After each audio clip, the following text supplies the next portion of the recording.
तो संसद आवारा हो जाती है।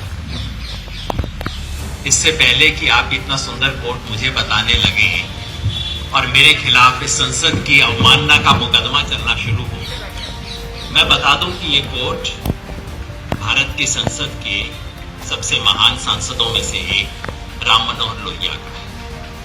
राम मनोहर लोहिया ने कहा था कि जब सड़कें सूनी हो जाती हैं तो संसद आवारा हो जाती है।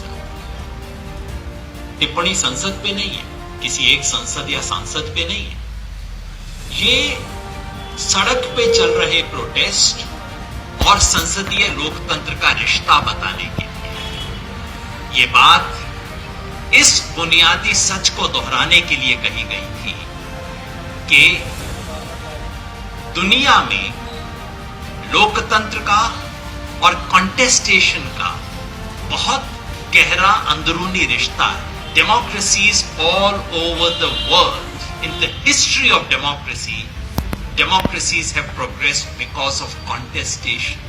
Contestation is central, not just elections. Contestation is absolutely central to democracy. And that is what is being stifled today. अलग-अलग बहानों से, अलग-अलग नाम से, किसी भी तरह से सड़क पे कुछ हो उसको रोकने की कोशिश हो रही है। और अफसोस कि इस देश के जज साहिबान के कई जजमेंट भी ऐसे आते हैं जो इसको मजबूत करते हैं। मेरी कई बार इच्छा होती है जज साहिबान से कहूं कि सर आप ऐसा करें, एक प्रोटेस्ट के लिए अप्लाई करके देखो, पार्लियामेंट स्ट्रीट में एक एप्लीकेशन दे के देखो कि हम 3 लोगों को संडे को दिन में 12 बजे एक प्रोटेस्ट करना है। 3 लोगों की आप एप्लीकेशन दे के देखो। हमारे नदीम भाई हैं, रेगुलरली प्रोटेस्ट के लिए एप्लीकेशन देते हैं। क्या होगा, पहले तो वो एप्लीकेशन रिसीव करने से इनकार कर देंगे, फिर उसके बाद में आपको 2 दिन बाद सीआईडी वालों का फोन आएगा कहते हुए कि कर लेना, मगर हमसे ये मत सोचो कि हम आपको रिसीविंग दे देंगे।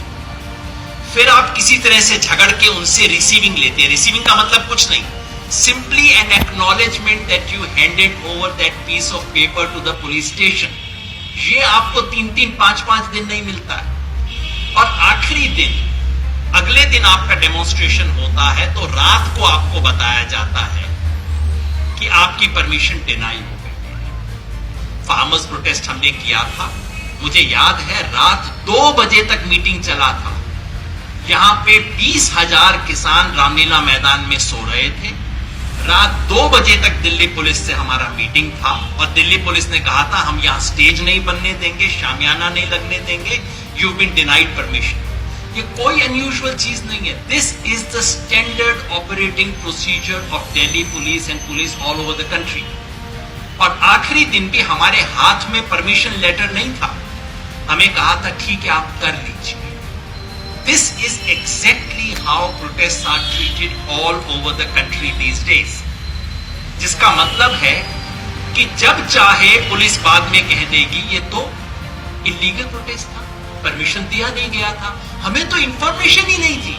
Police can easily claim that. अगर आपको इसमें शक है तो मैं आप जर्नलिस्ट साथियों को इनवाइट करता हूं, आप में से 3 लोग अभी पार्लियामेंट्री थाने में जाके इस चीज को चेक कर लो, अगर आधे घंटे में आपको पता लग जाएगा।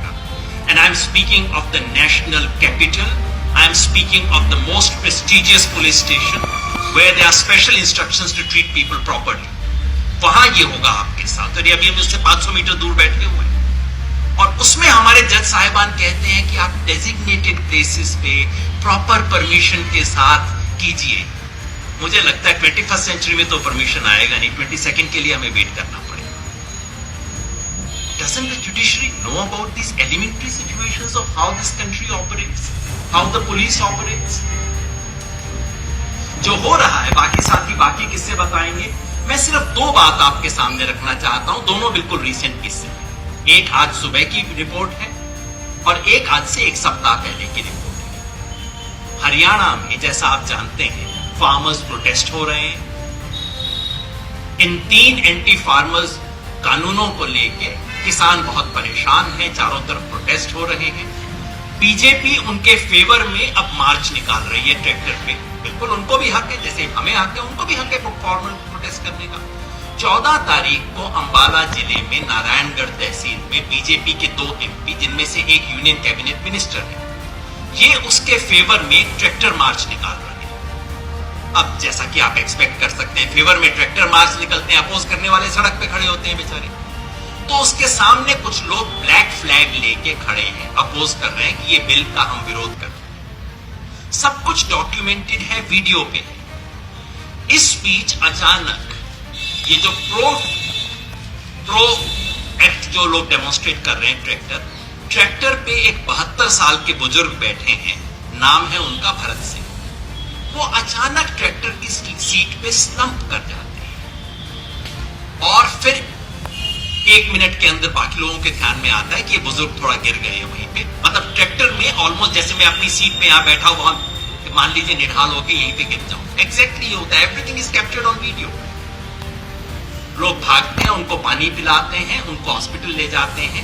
He is declared dead. उनको इससे पहले भी एक हार्ट अटैक हो चुका है, सेकंड हार्ट अटैक था, इज डेड। उसके बाद क्या होता है?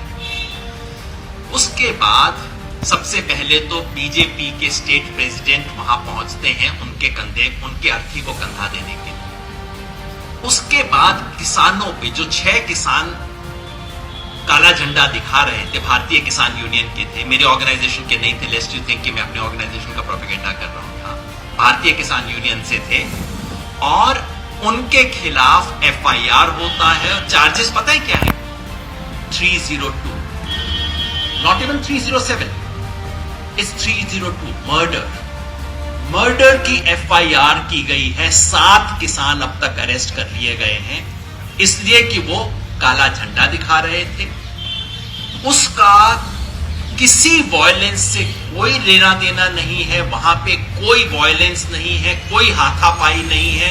उससे 15 सेकंड तक पहले तक फोटोग्राफ में लोग हंस रहे हैं, एक दूसरे से हाथ मिला रहे हैं, और 15 सेकंड में वो डेथ होती है और मर्डर का मुकदमा इस वक्त दर्ज किया गया है। This is what's happening in this country.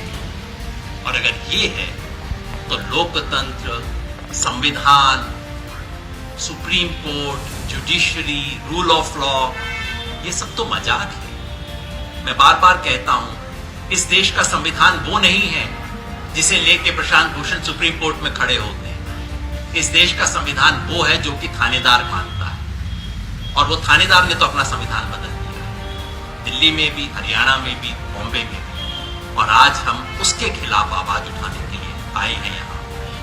अगर सड़क को सूना करने की कोशिश की तो इस देश में जो कुछ भी बचा कुचा संसदीय लोकतंत्र का